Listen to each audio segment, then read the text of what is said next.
Martedì prossimo la Giunta regionale del Veneto approva la delibera che fissa i limiti restrittivi per la contaminazione da FAS nell'acqua e per rispettare i nuovi parametri è già stato programmato il ricambio dei filtri negli acquedotti e non solo, è stato anche delineato un programma per azzerare la presenza di contaminante sedimentato negli anni nella falda acquifera, ma per quest'ultimo obiettivo ci vogliono minimo 48 mesi. Si è deciso una tipologia di filtri che sono particolari perché c'è stata la necessità di studi anche per vedere il funzionamento, perché queste sostanze non erano studiate, quindi abbiamo dovuto fare anche delle sperimentazioni, gli enti gestori hanno sperimentato in questi anni e dopodiché si vogliono anche aumentare le batterie di filtri, cioè aumentare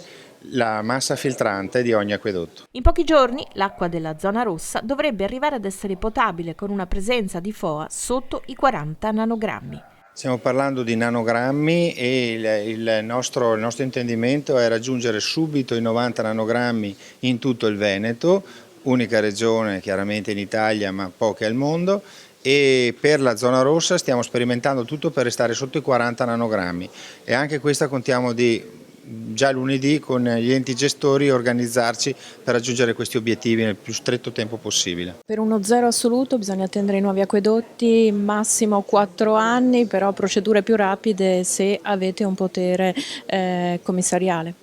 È la motivazione per cui il Presidente Zaia ha chiesto l'emergenza per accelerare le opere. Solo una nuova rete acquedottistica ci può garantire di avere un'acqua prossima allo zero. Sono 85.000 le persone in lista per lo screening, già 4.000 sono state esaminate ed ora si amplia lo screening anche a bambini sotto i 14 anni. È emerso allo stato attuale il nesso causale tra l'inquinamento accumulato in 30-40 anni di attività di aziende tra cui la Miteni e patologie come l'ipertensione, l'aumento del colesterolo, il diabete o legate al funzionamento della tiroide. Negli ambulatori di secondo livello appunto si fa lo screening approfondito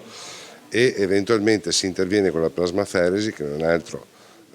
diciamo detto volgarmente, un filtraggio del sangue per depurare lo stesso sangue da quelle che sono le sostanze, nella fattispecie i FAS, e si fa solo se c'è una presenza superiore ai 100 nanogrammi litro.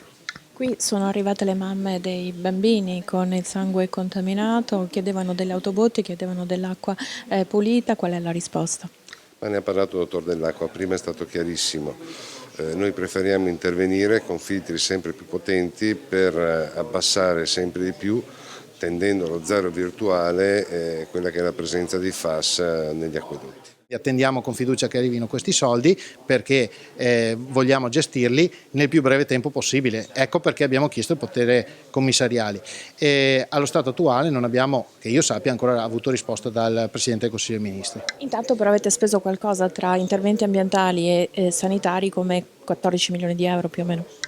Ma sì, fra sanità e ambiente siamo intervenuti con vari canali di finanziamento, così hanno fatto anche i gestori, sono società tutte pubbliche in Veneto e la cui proprietà sono appunto le amministrazioni comunali, e alla fine faremo il conto e presenteremo il conto a chi ha inquinato, perché il principio è chi inquina paga. Noi, la Regione Veneto e il Comune di Trissino, spero che lo facciano anche gli altri comuni, ci siamo costituiti parte offesa e quindi stiamo mettendo in conto, e poi dopo, qualora venisse a seguito di un processo individuato il colpevole, poi ci rivarremo anche economicamente su di lui.